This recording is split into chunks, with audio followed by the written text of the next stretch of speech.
Here is what happened.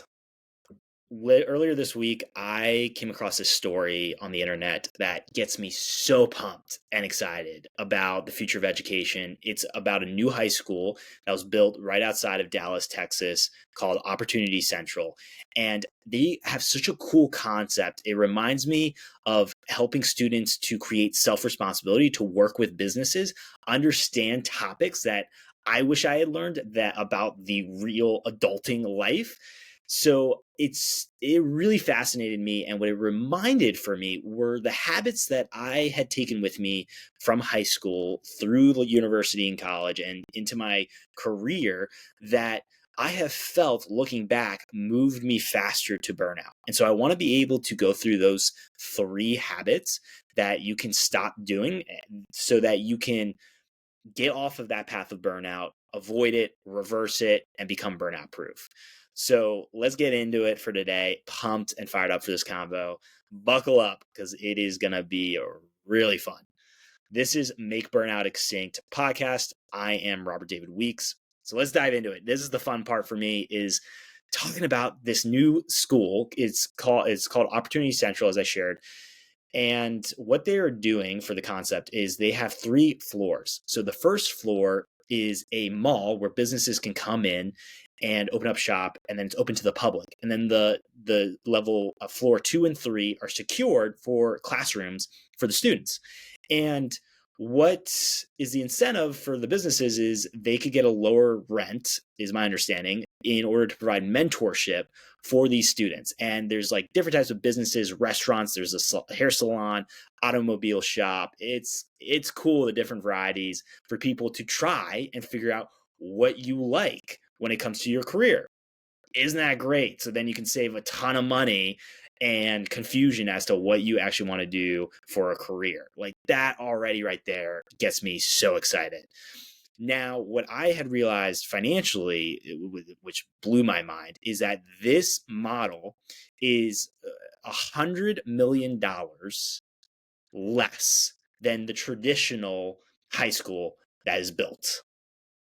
That is wild. So cool, the amount of money that gets saved for building a school like this. And that gives me some excitement and hope for the future of education. It's really cool. And some of the stories, they had a video about it. Students were talking about it for their experience. And, what came up was like responsibility, understanding work ethic, and being able, I think about that, of the devotion of sticking to something for a commitment and following through on the responsibilities. All really important skills when it comes to the workforce and your career, employment, creating your own business, whatever path you take. These are such amazing skills to hold on to. And as I want to share with you, one of my values is self-responsibility. And so I really hold that dearly, of like taking responsibility for the experiences I'm in and making a change when I want to make a change. So I find that really cool. It then can lead us into these 3 habits. So I want to share that with them right here so you have it quickly. The first habit, and I'll share them in the negative form, how I think about it as a negative, and then I'll dive into the opposite of it, is what I think about, opposite for the positive solution of it. So the first one that happens is sitting at your desk. How many times in the class, I think about this with high school, sitting in the classroom for like an hour at a time for these classes and not moving, not getting up, not doing things, just sitting at that desk. What that can then cause is, and I want to get it, I'll pause there. So the first one, I'll go through all 3 and then we'll dive into it deeper here. I'm getting ahead of myself. I'm so excited about this. It fires me up. So the second one is not being able to get help for your big tests in high school. So you think about that, you have your tests that you're taking, they may be big tests, small tests, whatever. It's this feeling of isolation for something that feels important. Now, when it comes to your career, when it comes to the big projects, it is so important to ask for help. Like that's what you need in order to accomplish something big and extraordinary and high impact. So that could be one that you could be feeling, is isolation. And I'll dive into personal stories for that one too. The final one that I'll share today is then the willingness to, or the ability to not give support for another person that is taking that test. So in high school, when everyone's isolated, there's two that go with this side of it. So everyone's taking their test. You can't help someone else. You can't ask for that help, and you can't give that help to someone else. And when it comes to people going through big projects in their career or personal life or big changes, that's where support from others can help so much. And what we get out of it, of giving that support, is this feeling of collaboration, of supporting others, and being able to feel a genuine connection. We're getting to the heart of what it means to be a part of this community of the human population, human race. I'm trying to figure out, like, we're all in this together. That's what I want to say. We're all in this together. And I know that we can lose that in this world that we're living in, this isolation, glorified victimhood that can come up. So I want to tackle all of this stuff that I just shared.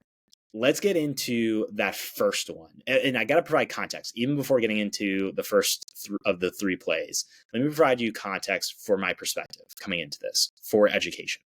Both my parents were teachers. They're now both retired.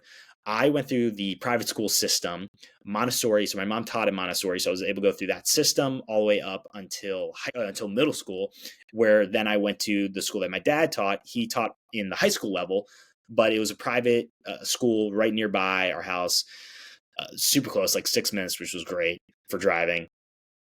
And I was able to have that experience of being the son of the teacher. Now, that experience, the word that comes up for me is perfection.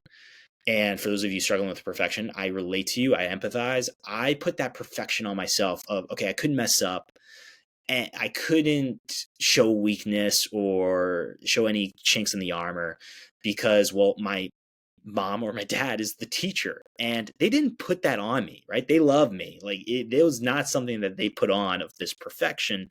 I would say, like, naturally felt inclined to put that persona on. And that caused me to suppress emotions, to not be able to communicate my feelings well. And especially if you struggle with that too, you know how difficult that can be to just be willing to share what's going on in your life. And we're going to get into some of these other plays that relate to that, of the importance of being able to ask for support and share your feelings. So I have a unique perspective. I then went to college in Charleston, South Carolina, at College of Charleston. So I got away from my parents being teachers, but I took these habits with me into my college, university, and then I felt I took it all the way up till my burnout in 2018 for these habits. So a lot of progress to work on these. There's been a lot of years being focused in on these plays, and I want to share with you what I've learned of these three. So to get into the first one, sitting at your desk. Sitting at your desk, what that reminds me of is the sedentary lifestyle of not moving a lot throughout your day. And that has an immediate effect to the number one red flag that we've talked about that leads us to burnout, which is chronic exhaustion. So what happens, and I learned this through Dr. Casey Means in her book, Good Energy, that she co-wrote with her brother, Callie Means. And she dives into the biology, which I love. It's so fascinating to learn about how energy is created within the body. So what happens when we are sedentary, which means we're not moving, we are staying in one spot, either the couch, chair, for work. What happens is then our body takes a notice and says, okay, well, I'm not using as much energy in the day, so let me decrease the mitochondria production in the body. Now, what the mitochondria do, as a short part of this, is they create the energy currency of the body, ATP, which then helps us to feel energized to go about our tasks. And when all of a sudden the machine, the muscle that is used to create the energy is decreased, ultimately our energy is going to decrease. And the opposite is true. So when we're moving around, we then create more of these mitochondria that then increases our ATP production and increases that energy that we can experience and therefore feel more energized. So I think back to sitting at my desk, it was tough for me. I went through the Montessori system, which was, I was grateful for that, of more ability to walk around and do things. But then going into middle school and high school, it was like the rows of desks, sitting in front, the teachers in front, lecturing. And I struggled with that. That was tough. And then I brought that into college for some of my classes. And for me, it was a struggle. And then how I brought that into my career was I really put my fitness to the side. And again, this is focused on the category of health and fitness. There were points for months where I wasn't working out. I wasn't focused in on my fitness and taking the time to go for, even if it was like a walk around the block, I wasn't thinking about that. And so one way that you can help as a play that you can put into your burnout proof playbook is to decide to create movement in your day, to perform activities in your day that gets you moving. One of them could be as simple as going for a walk outside, making sure that that becomes something that you do. It could be once a week to get started if you're not doing this. It could be every day. Figuring out your flow. I always lean towards start small and then build up from there. You don't have to wait months to build up. You can wait days to build up, or even within that day, start building it up more and more. But that could be one example, is going for just a walk, having time set up for breaks in between work tasks to just shake out your body, stand up out of your chair and be able to just move around for 2 minutes or a minute. Something as simple as that makes a difference for the body. And when you're doing that multiple times throughout the day, that compounds. The other one is setting aside time for the workout. You could do that too. Go to a gym class. You could actually go and just, if you have weights around the house, use those for a few minutes. It could be a 5-minute workout. I usually, at times, I could just do a 5-minute workout. That has been helpful for me. So you can start small that way, or you can do the hour class if that's more your vibe. The lesson to be learned here is sticking with it. Can you stick with that commitment for the consistency over time? It will not be perfect. As a reminder, perfection does not exist. However, are you experiencing it the majority of the time in your week or month, or however you have your schedule set up, of doing these activities that create movement for your body? So that is play number 1. Number 2, this one I want to dive deep with this. So to give the context, in a school setting, it's when you're taking a test and you're having to take that test alone without support from others. You can't ask for help. It's you feel. I think back to those tests. Yeah, like I felt so pressure filled. Like it was just like I felt like I had this straitjacket on of, oh my gosh, like I gotta make sure I remember all the things I gotta remember. Like there were tests where I was sweating of trying to answer these questions, and I already struggle at taking tests like that. I struggle at so much in general. Like I can't do that. So not being able to ask for support, like come on, that makes it even worse. Now, how that translates into your career, well, for me, I got 10 years of experience in my career to tell you that not asking for help, that was something that I thought I had to do. Was like I had to do everything myself. I couldn't ask for support. I couldn't show the weakness. That is both the messaging as a man of not being able to express my feelings, of suppressing it, not telling people that I need help. And we can just look at suicide rates and look at depression and loneliness and the percentage that leans towards men that it negatively affects. I mean, you can see this is not just a me thing. This is across. I feel you, men. You can relate to this. Of that, and women too will also have gotten that messaging of not being able to express their feelings, and understanding ways to do that too. I'm not at all saying that women don't go through that as well, but this is from my experience as a man. This is a big message that gets hit home a lot of times, of suppression of those feelings. Now, what that caused for me to do in the entrepreneurship journey is to go about it as a lone wolf. Now, what that started to do, and you can think about this in your career as an employee, if you are going at it alone, one, that creates such a harder effort for you in your job and in your work. all of a sudden it becomes harder for promotions or new opportunities. If you're a business owner, like, it becomes harder for that collaboration to happen and the relationships to form. And all of a sudden you feel stuck. You feel like you're on this hamster wheel of going nowhere, stuck in the same place day in and day out. The years go by, and then resentment starts to build, and then we're hitting the second red flag, which then is going to eventually lead to the third red flag, which is terrible performance at your job or in your business. Now, how do we work through this? Because I had the 10 years of just getting by in my career, and especially post pandemic. Post pandemic, absolutely true too, but also the post burnout, I had a much harder time to be willing to step into asking for help. And it wasn't until after I told, and you've heard the story before, telling my parents I'm not okay. And then from there, deciding to get support from a somatic coach and friend, Annabelle. And again, for somatics, that's body based experiences. So focusing in on the body and your feelings, being able to feel your body, like reconnect with the rest of your body. So I was able to connect with my feelings, but even asking for support from Annabelle, after she literally had to send me a message saying, "Hey, I'm doing this program, 4-week program. Thought you'd be a great fit for this." She had asked me, and then I was like, "Okay, yeah, I'll try this." And from there, it was like this slow willingness to ask for support. And whenever that comes up for me, I get this like weird sensation of like back of the head. You may relate to this. It's like back of the head, this tingling, this feeling of almost an out of body experience. And I get into this numbness of like the willingness to even ask for support. I think about this with this podcast of like asking you for support, of sharing this and the listens and the ratings.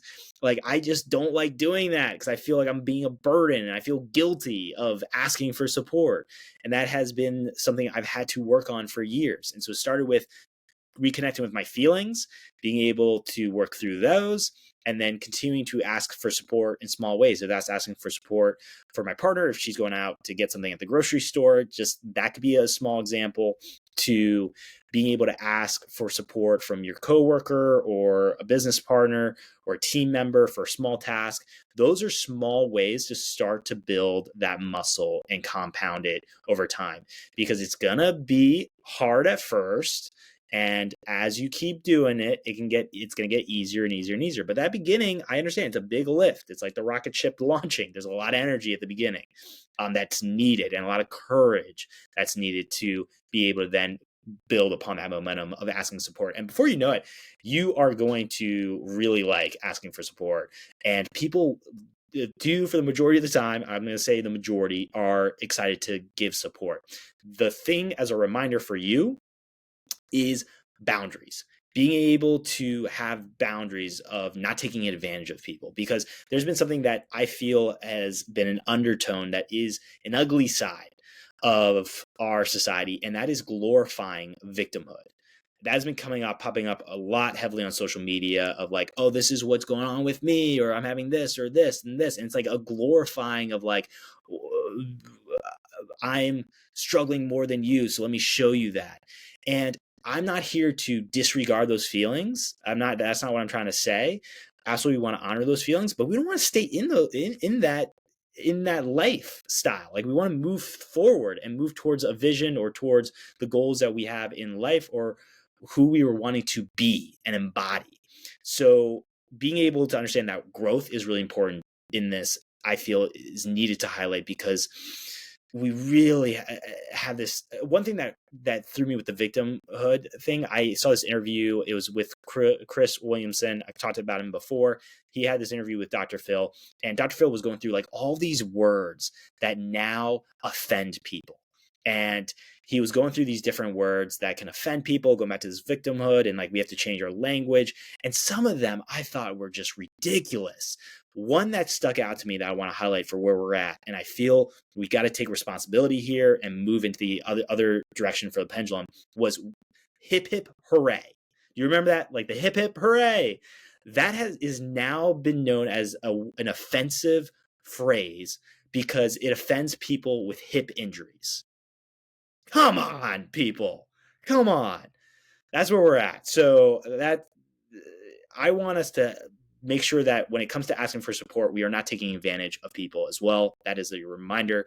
But if it's something you've not done a lot of, this is a muscle that's really important to work on. Okay, let's get into the third one, which is then giving support. Okay, this is coming back to getting out of the victimhood, going out there, having that responsibility, and then willingness to support others.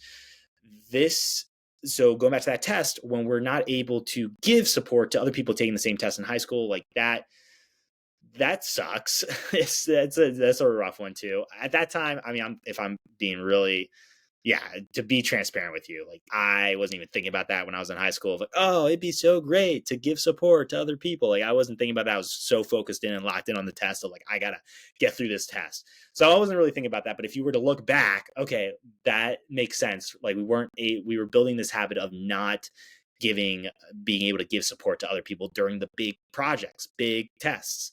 And when we translate that into career and life, it's those big moments in life. Someone's going through a terrible experience of losing someone they care about, to a big business opportunity that they're needing support with, or someone's going through a career transition and they're needing support. Being able to give that support to someone is a beautiful gift. It's what it allows is genuine connection to start to unfold on a deeper level. And when we can give that and people receive that, it feels good. Like you get the feel good feelings tingling inside. Like it is a vibe to do that and see that support, not to feel like you're being taken advantage of, because that can happen too. I get you from people pleasers. I feel you on that vibe.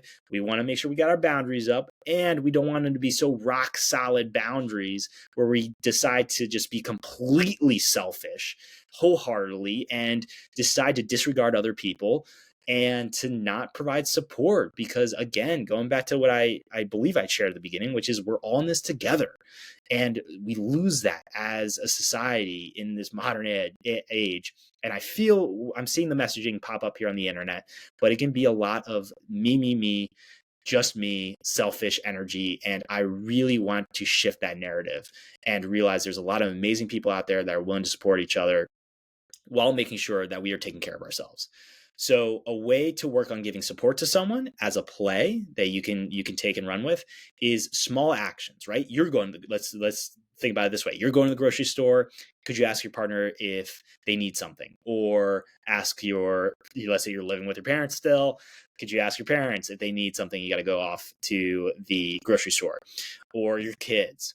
So that could be one way. Another way would be if someone's looking for like a book recommendation, or they're interested in like, okay, I want a new fiction book. Do you have any recs or nonfiction?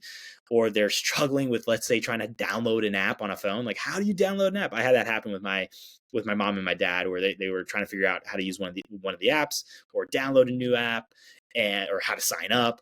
I was like, at first I was like, oh man, okay, this is how you do it. But then I reframed it of like, okay, I got to go help them. And like, that's really cool. They're really appreciative of it too. And you get those feel good vibes from that.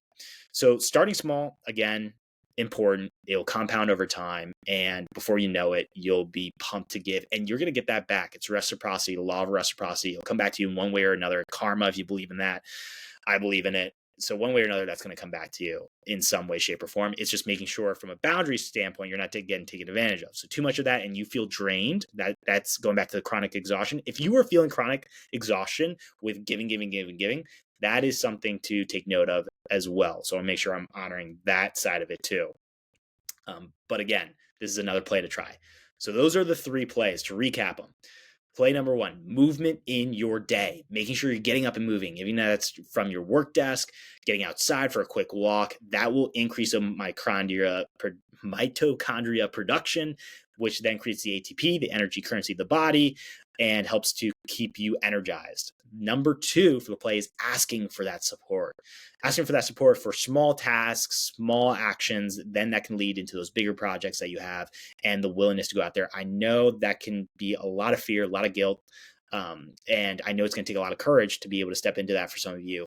I honor that. I've been there with you. I want you to know you're not alone, and you absolutely can do this. You're capable.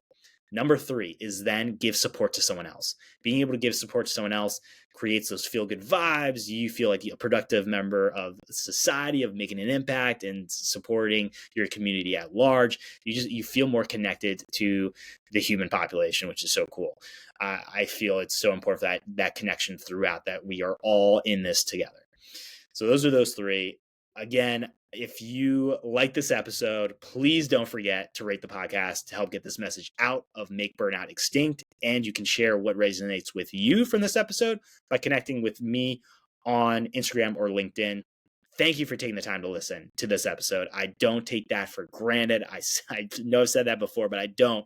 And I'm excited to be able to reconnect again soon.